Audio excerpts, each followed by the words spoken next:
Join us right now to talk about this. Tim Higgins, Wall Street Journal business columnist and a CNBC contributor. These are some ambitious numbers. They call them aspirational goals, Tim. Curious your reaction seeing them right now. Yeah, absolutely wild, right? You can see the board struggling with this question. What do you get the guy who's the world's richest man, right? And how do you keep him motivated? And there are a few things in here, right? And the key thing in my mind is the superlatives.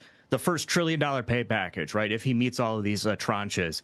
But more than that, when you look at the proxy, you go through some of these tranches, the company is pointing out that to reach these milestones, to reach these market caps, they're going to be twice the size of NVIDIA at the current rate, twice the size of Microsoft, twice the size of Apple. These are huge goals to really push Musk to do what he does best, which is aim for the moon. And so do you look at this? I remember back in 2018, when the previous plan was announced, a lot of people, including myself at the time, thought this is unbelievable. This is fanciful. I've called it fanciful. These numbers fanciful today, and yet he pulled it off last time. So how realistic do you think this is? Well, I think a lot of people are going to look at this and look at some of these goals and some of these ambitions and say it's just BS, right? It's just more Musk BS. But to your point, he has done it in the past with these other goals. And so that's sort of the gamble that shareholders will be taking. Essentially, they're being asked, do you want to go to this new future that Musk envisions? A robotic future, humanoid robots, robot taxis, robot cars, or essentially be left kind of what the company is currently right now. And that's, in a lot of ways, the vote is ahead is this kind of vote for what Musk envisions the company could be. Right. And the question I think they're going to be left with is, what's the company going to be without Musk fully engaged?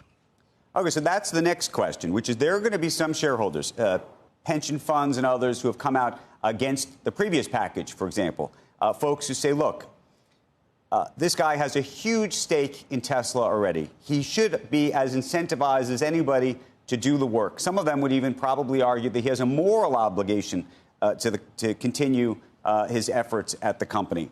I'm not going to speak to that or not, but the question is whether you think that there's going to be enough shareholders who are going to say, I want in on this package. One of the things I think we've seen in the past year or so is this huge frustration among Tesla shareholders that Musk was not more engaged in the company. They want to see him there. They want to see him locked in to build to this future of robotics, of EVs, of solar, all of this stuff, right? And so the idea that they could potentially get him locked in, I think will be appealing to a certain segment of investors out there. We saw it last year, for example, when the pay package, his previous pay package had to be revoted on again, people turned out to support it again. And when he was on stage, super excited about that future, you could see the excitement in investors. They were so optimistic that he was finally going to be back and locked in. And then we kind of, saw things go the other way last year as he got more into politics and that frustration returned. So the idea that he could be back, I think would get a lot of people excited. Related question. One of the very interesting proposals that shareholders have put on the table and that Tesla has now put to shareholders is this idea of the company, Tesla, that is, making an investment in XAI, his other business. And if they give the go-ahead, I think it's very plausible you could see them do a deal like this. It sounds like if they don't give the go-ahead, meaning shareholders say no, because of the related party situation and inherent conflict, maybe something like that doesn't happen. How do you think about that? Yeah, it's one of these challenges. When he came out with XAI, I think some investors that at least I heard from were confused because Tesla had been sold by Musk for so long as kind of his AI bet, that this was an AI company. And when you look at this pay package and kind of the path forward that the company is putting out there, it really is the physical manifestation of AI. It's the real world interaction of the robot brain in the actual robot, right? And so it's still a huge AI play.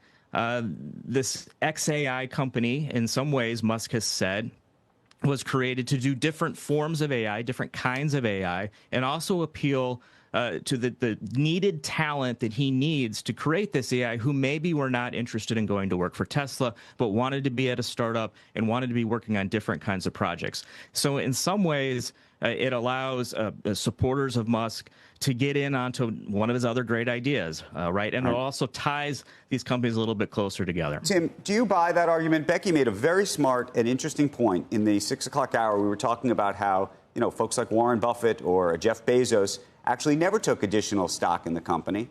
They had stock, and that was what they would argue was their incentive. They didn't need additional stock to decide to stay at the company or continue working.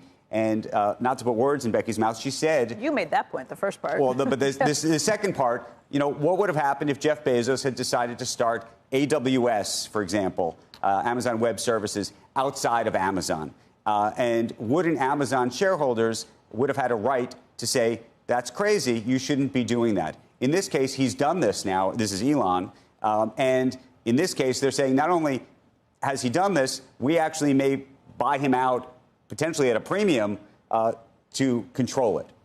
Can I just add, Denham, because I've thought a little more about since I said that. I guess the difference is every one of these is kind of Elon's brainchild that he initiates and goes and does with it. I guess the question is, if you're the CEO of a major company, do we get and deserve all of your time? It would raise questions about whether he's allowed to go back to Washington and do things like Doge, some of those other interests. How much of Elon Musk do you get to control as a shareholder? And maybe it's different in this case. I don't know. Well, I think you're getting at the challenge that the board had, is how do they keep him engaged in a company that clearly wouldn't be where it's at without him, good and bad, right? But, you know, how do they keep him engaged going forward over the next 10 years, right? How to make it essentially... What this compensation plan is laying out is a totally different Tesla than we have currently right now. The previous compensation plan was all about making Tesla a mainstream electric car maker. This next comp plan is really turning it into a robotics company, a company that is focused in developing and delivering robotics in a way that we really haven't seen out there. And that's and by the way, that's what he's going to do in one way or another. Is he going to do it for Tesla, or is he going to do it individually with XAI? I guess that's the question. Right, exactly. Now I hear your point in what you're saying, and I think a lot of people would probably agree with you. Why aren't you getting Musk 100% of the time? And that is the challenge that Tesla has had from almost the get-go. You remember, he was originally at SpaceX when he became CEO of Tesla. And so from the get-go, investors have bought into this idea that they don't get 100% of Elon Musk. The question, I think, really in the last year or two that's been driven home is, well, how much time do you get of Elon Musk? What is fair? And I think that's still kind of being decided and debated. All right. Look, the one thing I will say, tying this to shareholder performance along with other metrics, you know, the shareholder may not love everything he does. They may not love the other projects he has, but he's not going to do well unless the shareholder base does very well. And he gets nothing otherwise. I get that. It's just, I guess it becomes a question of, is there any financial engineering that goes in by pulling in these other companies? I will also say all the longtime Tesla shareholders, starting with Ron Barron, will say he's the key man. And that's the biggest threat to the company, is if they lose him.